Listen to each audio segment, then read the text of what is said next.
देखने सुनने और चाहने वालों को इम्तियाज़ गुलियानवी की तरफ से अस्सलाम वालेकुम। आप देख रहे हैं अपना पसंदीदा चैनल यूके स्टार टीवी। साहिबो, मैं काफ़ी अरसे से अल्लामा डॉक्टर मोहम्मद इकबाल पे तहकीक कर रहा था। बहुत सारी नई चीज़ें उनके बारे में जानने को मिली। आज की वीडियो में मैं सिर्फ दो चीज़ें आपके साथ शेयर करूँगा। शायद आपको ये सुन के हैरत हो कि अल्लामा इकबाल की इस दुनिया में दो कब्रें हैं। एक मज़ार शरीफ तो अच्छा खासा मशहूर है जो लाहौर में है, लेकिन इसके अलावा तुर्की के शहर कोनिया में भी उनकी एक कब्र मौजूद है। ये कब्र बुनियादी तौर पे एक अलामती कब्र है जो मौलाना जलालुद्दीन रूमी के साथ उनकी मोहब्बत के इज़हार में वहाँ पे बनाई गई है।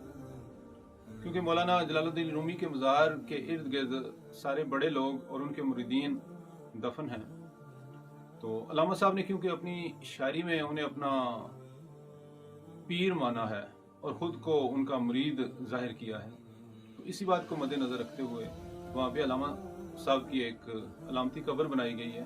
और मज़े की बात यह है कि उस कब्र के ऊपर एक कतबा भी लगा हुआ है। उस कतबे पे लिखा हुआ है कि ये मुकाम, मतलब कि ये जगह पाकिस्तान के कौमी शायर मोहम्मद इकबाल को दी गई है। मुझे ये सुन के बड़ा अच्छा लगा और हैरत भी हुई कि देखिए अल्लाह ताला जिसको इज़्ज़त देना चाहता है उसको दे देता है। अल्लामा साहब के हवाले से पाकिस्तान में दो तबकात पाए जाते हैं। एक तो वो हैं कि जो अल्लामा साहब को बहुत ज़्यादा पसंद करते हैं, इन्हें अपना मुर्शिद मानते हैं, इन्हें वली अल्लाह मानते हैं और अपनी अकीदत का इज़हार उनके साथ करते हैं। लेकिन इसके साथ साथ एक ग्रोह ऐसा भी है, गो कि उनकी तादाद खासी कम है, लेकिन फिर भी वो अपनी जगह पे मौजूद हैं, कि जो अल्लामा साहब को बस एक आम सा शायरी समझते हैं। वो किसी भी हवाले से अल्लामा साहब को कोई मुकाम देने के लिए तैयार नहीं।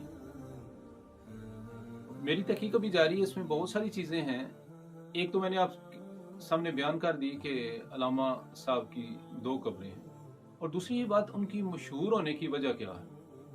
तो मैंने जो इस बारे में तहकीक की तो मुझे यही पता चला कि अल्लामा साहब खुद भी एक जगह पे वो कहते हैं कि मैं हर वक्त दुरूद शरीफ पढ़ता रहता था, और एक मुताद अंदाजे के मुताबिक, मेरी रिसर्च के मुताबिक, उन्होंने 1 करोड़ से ज़्यादा मरतबा दुरूद शरीफ पढ़ा है। तो अगर वाकई ये बात सही है फिर तो उनका मशहूर होना बनता था, क्योंकि जो बंदा भी अल्लाह और उसके हबीब का जिक्र बुलंद करता है, अल्लाह ताला भी उसका जिक्र बुलंद करता है। तो मेरे इल्म नाकस के मुताबिक कि शायद अल्लामा साहब के मशहूर होने की और उनके इज़्ज़त पाने की एक बड़ी वजह यह भी है कि वो दुरूद शरीफ कसरत से पढ़ा करते थे। ये आज की वीडियो में ये दो चीज़ें मैंने आपको बताई हैं। किसी और वीडियो में आपको जर्मनी की खातून एमा के बारे में तफसील से बताऊंगा कि अल्लामा साहब उसके बारे में क्या लिखते हैं या क्या राय रखते हैं। एक फ़िक्रा मैं एमा के बारे में कह देता हूँ। उन्होंने एक जगह पे लिखा था कि मैंने बड़ी मोहब्बत से जर्मन ज़बान सीखी थी, लेकिन अरसा गुजरने के बाद मुझे जर्मन ज़बान के सारे अल्फाज भूल गए हैं सिवाय एमा के। अपना बहुत ज़्यादा ख्याल रखिएगा। इंशाल्लाह किसी और वीडियो में आपसे मुलाकात होगी। अस्सलाम वालेकुम।